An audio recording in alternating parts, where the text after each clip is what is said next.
wow, how is this even possible to make this boring? Uh-huh. It's Yeah. like we've all been there, right? Yeah. But what if, like, you could be the one actually designing training that got people excited, Yeah. engaged, maybe even, dare I say it, a little pumped to learn? Oh, yeah?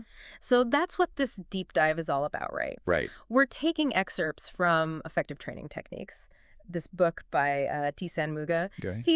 He's got 20 years of experience in the field, Wow. and we're distilling all that good stuff into actionable advice. So, Yeah, and what I find really fascinating about this book is it really challenges how we even think about training in the first place. hmm It's not just shoving information into people's heads. right. It's like, how do we create a passion for learning? Right. How do we create lasting behavioral change?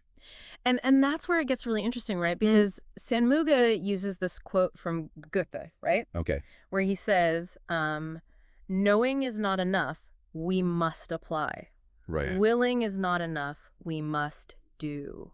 I love that. And it's like, that's really the difference between just like surface learning, Yeah. right? Yeah, And actual mastery. absolutely. And I think about it like you could read every book on photography, Right, but until you actually pick up the camera and start taking pictures, you're not a photographer. right. And I think training really needs to be that bridge between knowing something and actually doing it.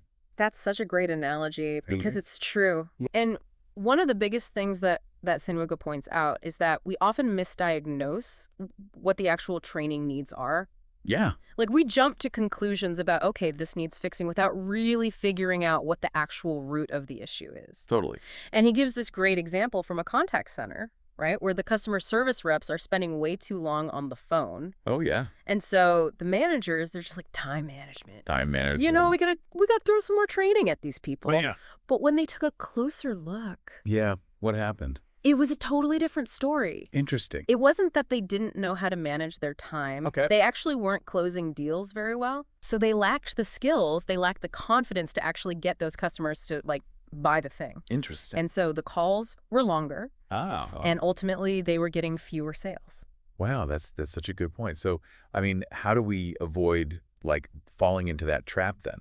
Well, so Sanmuga provides this really great framework. He calls it a needs analysis.